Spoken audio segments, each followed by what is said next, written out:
벙커 특강 시간입니다. 오늘은 기능 중심 조직과 상품 중심 조직이 어떻게 다른지에 대해서 이야기를 해보겠습니다. 얼마 전이지 않아요.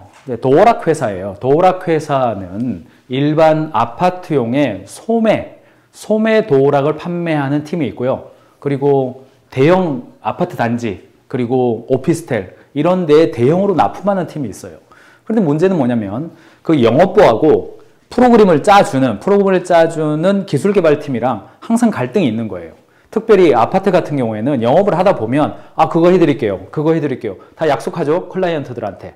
약속하고 돌아오는 거죠. 그리고 이제 개발팀한테 요청을 하면 그거 어떻게 일주일만 해달라는 겁니까? 그거는 2달 걸리는 일입니다. 이렇게 되는 거고, 또는 아파트의 소매를 하는 팀은 AS를 계속 요청을 하는 거예요. 그래서 AS를 요청을 하면 그거는 그래 해드릴게요. 약속해버리는 거죠.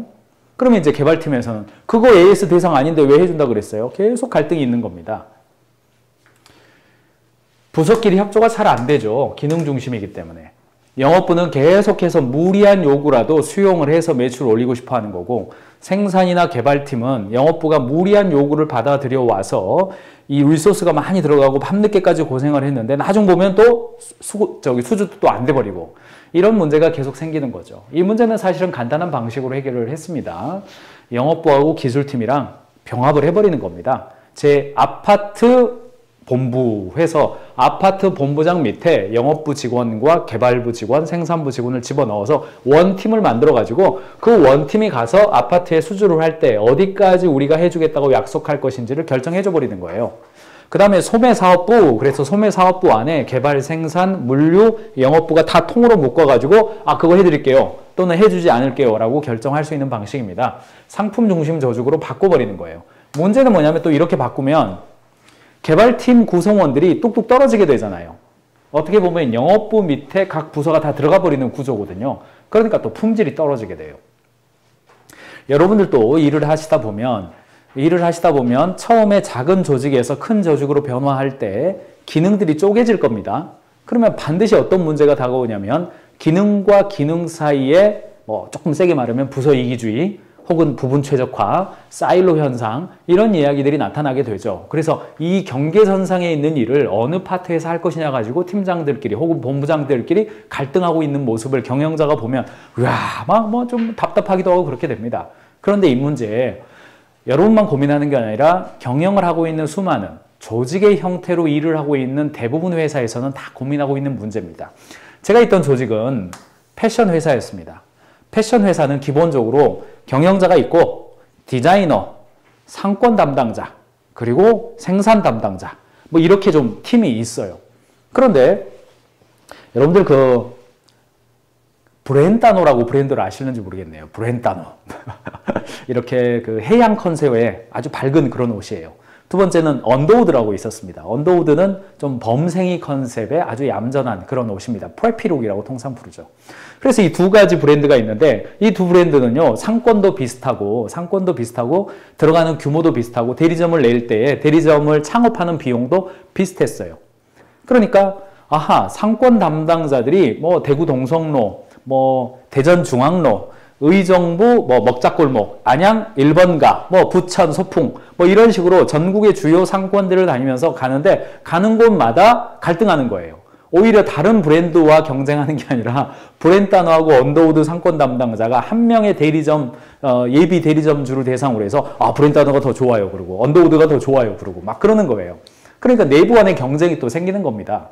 그러니까 브랜드 안에 상권 담당자를 뒀던 그렇게 운영을 해왔는데 이런 문제가 자꾸 생기니까 그룹 본부에서 연말이 되니까 한 가지 조치를 했어요.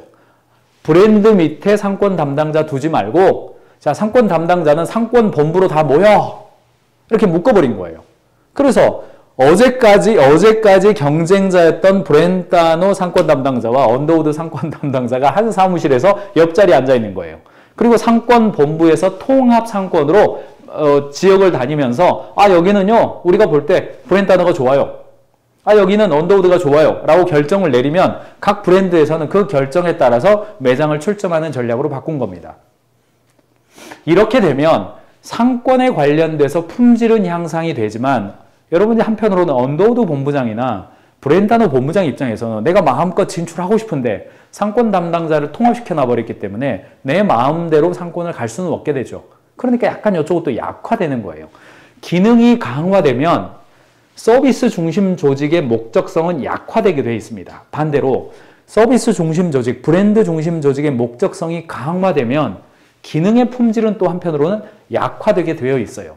이런 관점들을 적절하게 활용하는 것이 경영자가 기능 중심 조직으로 갈 것인지, 우리 조직을 품질을 강화하는 기능 중심으로 갈 것인지, 아니면 상품 중심, 목적성을 강화하는 상품 중심으로 갈 것인지를 결정하는 기준점이 된다는 거죠. 자, 그런데 아마도 여러분들이 조직이 한 15명 미만으로 됐을 때는 처음에 창업을 하면 경영자가 기능 중심이냐, 상품 중심이냐, 그런 거 해보고 싶어요? 처음에는 그렇지 않죠. CEO가 마케팅 하죠. 그리고 디자이너가 붙어가지고 있고요. 영업 담당자가 있고 생산 담당자가 있어요. 여기에 기능과 목적이 어디 있습니까? 그냥 원팀이에요. 그냥 세일 조직입니다, 이거. 세일 조직이라고 하는 것은 뭐냐면 내가 어떤 기능을 하다가 이쪽이 부족하다 그러면 이쪽으로 이동해 가고, 이거 하다가 이게 부족하다 이쪽으로 막 이동해 가고, 이런 관점들이죠. 그래서 처음에 스타트업이나 처음에 사업을 시작을 했을 때는 다 세일 중심 조직입니다. 기능이 분화되지 않고 서로가 니 일 내 일 할 거 없이 서로 다 연결돼서 일하는 구조예요. 그러다가 조직이 조금 커지면 기능을 나누게 되어 있습니다. 이렇게 거의 대부분의 조직이 기능으로 나누어집니다. CEO가 있게 되고요. 영업부가 여러 명이 들어왔어요. 그러니까 팀장 밑에다가 영업부 부서원들을 두는 겁니다. 상권 담당자 한 명이 아니죠. 그러니까 그 밑에다가 두는 거예요. 생산 담당자 그 밑에다 두는 거고, 디자이너들도 밑에다가 두게 돼 있습니다. 그리고 CEO와 커뮤니케이션 할 때에는 책임자를 통해서 커뮤니케이션 하게 되어 있죠. 너무나도 자연스럽게 그렇게 됩니다. 자연스럽다기보다는 우리의 인식이 그렇게 되어 있기 때문에 꼭 이렇게 안 될 수도 있기는 합니다. 아프리카의 부족이라든가 좀 에스키모족이라든가 이런 관료와의 시스템을 경험하지 않은 그런 문명권에서는요, 이렇게 안 되기도 해요. 그러나 우리는 이미 관료와의 경험치가 많이 있기 때문에, 이 오거니제이션의 경험치가 있기 때문에 자연스럽게 이렇게 돼요. 그래서 누군가가 이렇게 와가지고 이렇게 말을 하면 너 왜 그래? 야, 이렇게 야, 이렇게 되게 돼 있다고요.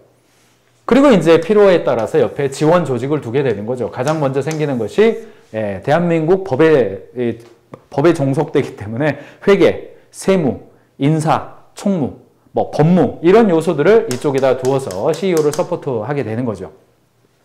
자, 이때부터가 뭐가 생겨요? 이게 생기는 겁니다. 아까도 말씀드렸듯이 생산 입장에서는 품질이 안 좋은데 자꾸 팔아 나가는 게 그거 역할이니까 당연히. 영업부 입장에서는 아니 생산부가 갑자기 고객 중심을 안 하고 자기 내부 중심으로 하는 것 같거든요. 그러니까 건전한 갈등 관계입니다. 건전한 갈등 관계가 생겨요. 디자이너가 디자인하는데 영업 담당자가 볼 때는 안 팔릴 디자인하고 있는 것 같거든요. 디자이너 입장에서는 영업부는 맨날 고객이 하자고 하는 것만 하니까 선도성이라든가 디자인의 창의성이라든가 고객을 좀 이끌어내는 어떤 그 참심성이 부족해 보이는 거거든요. 그래서 경영자가 이것을 바꾸기도 하는 거죠. 목적, 때로는 상품 중심 조직으로 바꾸는 겁니다.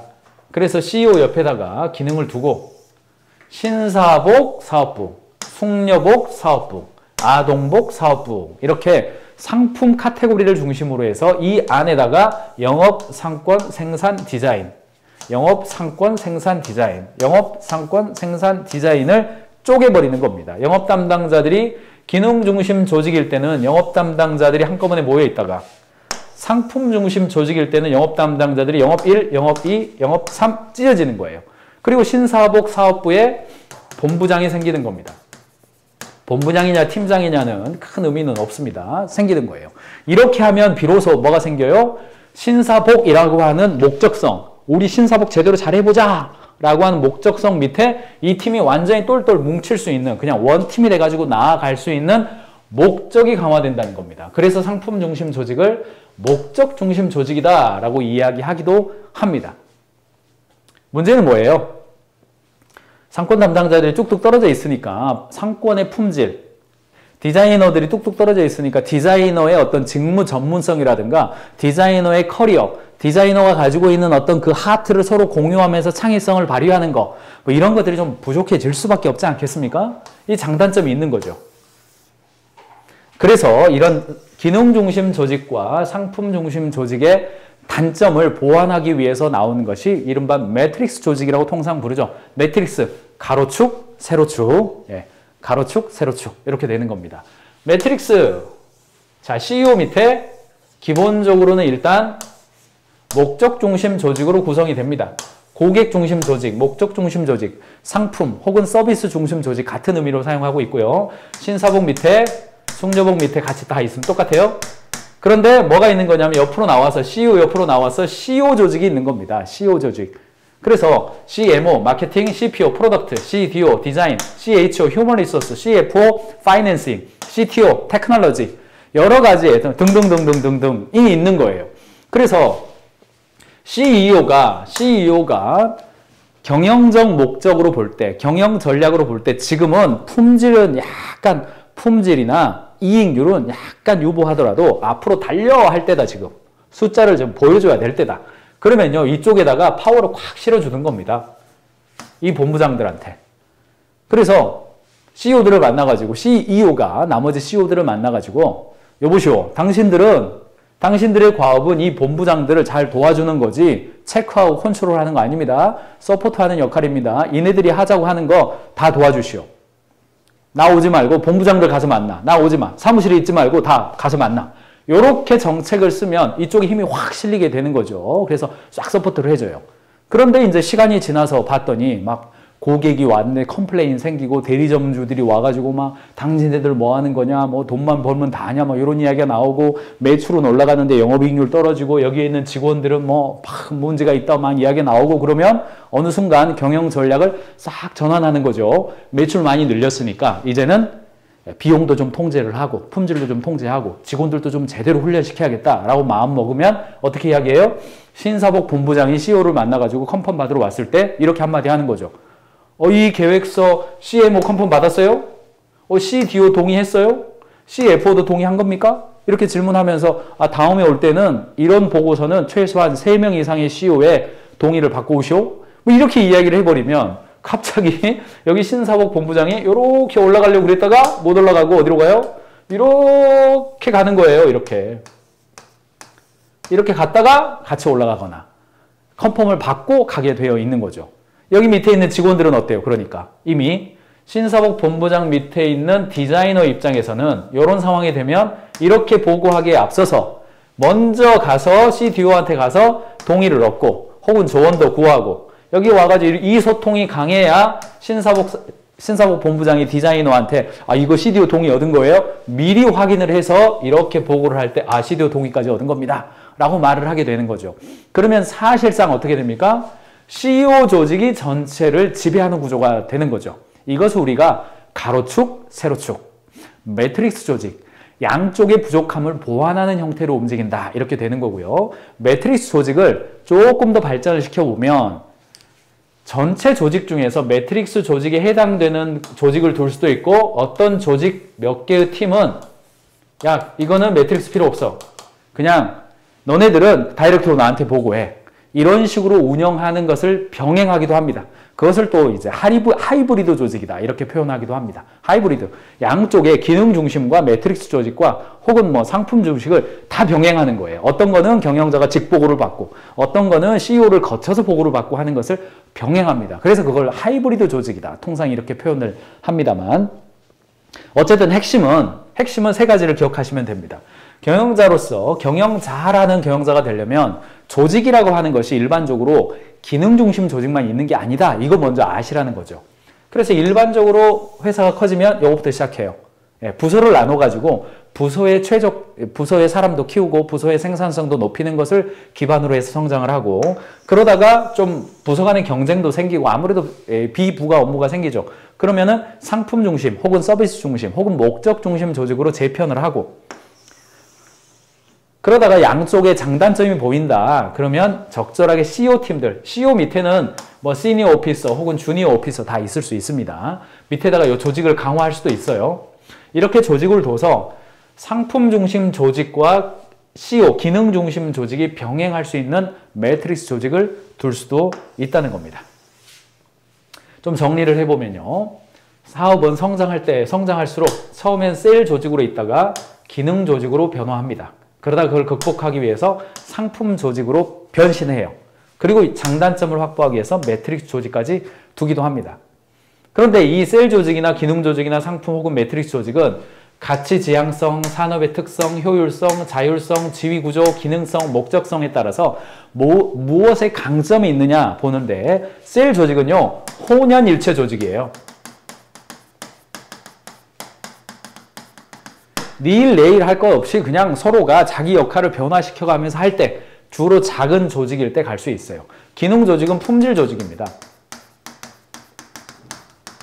서로 경쟁하고 고객가치 쪽보다는 지휘 명령 체계가 분명하고 실수 하나라도 하면 10년 그냥 말아먹어버리는 그런 조직의 경우는 기능을 잘 나누어가지고 기능의 최적화를 기하는 것이 중요하게 여길 때에 기능 중심 조직으로 가는 게 맞습니다. 상품 중심 조직은 가치 조직입니다. 직원들 입장에서 내가 최선을 다할 거예요. 아무튼 고객을 향해서 멋지게 가볼 거예요. 목적에 맞게끔 나 자유롭고 창의적이고 주도적으로 일하고 싶어요. 그러면 상품 중심 조직으로 만들고 마음껏 해보게 해줘야 됩니다. 달리게 해주고 고삐만 조금씩 잡으면 됩니다. 지휘 명령보다는 개인의 창의성이 훨씬 더 중요한 거죠. 예, 이것을 우리는 병행 조직이다. 품질도 중요하고 가치도 중요해서 병행하는 겁니다. 어느 정도 조직 규모가 있어야 가능한 일이고요. 사내에서 각 부서별로 전문성이 있는 사람들이 어느 정도 확보되어 있어야 가능한 일입니다.